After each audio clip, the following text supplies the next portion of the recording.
So here's a fascinating question for you. Could a deal made in 1920s Rome actually hold the key to one of the most complex geopolitical issues in Asia? It's a pretty wild idea, but that's what we're digging into today. This proposal for a Vatican model for the future of Tibet. Let's get into it. I mean, it sounds a little out there, right? The Vatican, the smallest country in the world, offering a blueprint for peace in the Himalayas. On the surface, it seems like a total stretch, but it's the core of a really unique academic proposal that we're going to unpack. Okay, so before we get to the solution, we really have to understand the problem. For decades, the issue of Tibet has felt, well, completely stuck. It's like a puzzle where the pieces just don't fit, locked in a stalemate between the Tibetan people and the Chinese government. And it really boils down to three core issues that seem impossible to square. First, you've got the Dalai Lama, in exile from his home, the Potala Palace, since 1959. Then there's the deep desire of the Tibetan people for self-governance. And finally, you have China's absolute, non-negotiable claim of sovereignty over the entire region. For years, there's been no clear way to make all three of those things work together.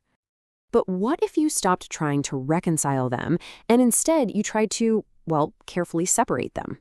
This is where the proposal gets really creative. It looks back to a surprising moment in European history for a totally new blueprint, the creation of the Vatican. Let's rewind to 1929. The Italian government signs the Lateran Treaty, and it does something truly remarkable. It creates a tiny 100-acre sovereign state right in the heart of Rome. That's the Vatican. The Pope becomes its head of state, which gives the Catholic Church a physical, sovereign home, all while totally acknowledging the sovereignty of Italy right outside its walls. And here is the light bulb moment of the whole proposal. The idea is to create a Potala state in Tibet, led by the Dalai Lama, that directly mirrors how the Vatican exists within Italy, led by the Pope. You see the parallel? A tiny religious state would exist inside and acknowledge the sovereignty of the larger secular nation that surrounds it. This quote really gets to the heart of it. The idea isn't to create some massive religious country. It's about creating a small, sovereign home base for Lamaism, that's Tibetan Buddhism, which would then be nestled inside a much larger and, importantly, secular Tibetan region. So how would this actually work in practice? What are the nuts and bolts? Well, the proposal lays out a very specific three-part structure that's designed to tackle each of those core issues we talked about. Okay, so it all breaks down into three big steps. First, you create that small Vatican-style Potala state. Second, the rest of Tibet becomes a secular, self-governing region, and the model for that is Hong Kong's one country, two systems framework. And third, and this is the huge concession, Tibet would officially accept Chinese sovereignty by handing over control of foreign policy and national defense. Let's zoom in on that first piece. The Potala state would be sovereign, but also totally neutral. The Dalai Lama would basically wear two hats, just like the Pope. He'd be the temporal or political head of this tiny new state, and he'd remain the spiritual leader for all followers of Tibetan Buddhism around the world. Now for the second, much bigger piece, the rest of Tibet. This area would become a secular region.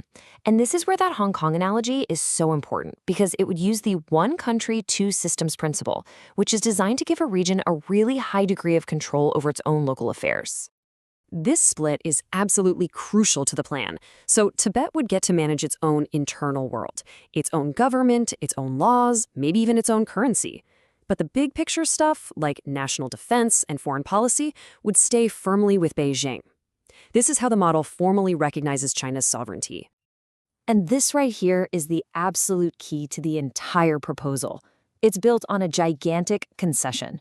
It basically says, for this to even have a chance, the question of who has ultimate sovereignty over Tibet has to be taken completely off the table. No more debate on that point. So you're probably thinking, a plan that demands a compromise that big sounds, well, pretty much impossible. So why would anyone, especially a country like China, even consider it? The paper argues the answer is pure pragmatism, and the implications could go way beyond just Tibet. Yeah, let's flip this around for a second. What's the potential upside for China? The author of this paper suggests there are actually several very practical reasons why Beijing might see some real value in a deal like this. Well, for starters, the argument is that China has a history of being pragmatic and has already shown it can create unique systems, like the one in Hong Kong. But more importantly, this model breaks the decades-long stalemate by just sidestepping that sovereignty debate altogether.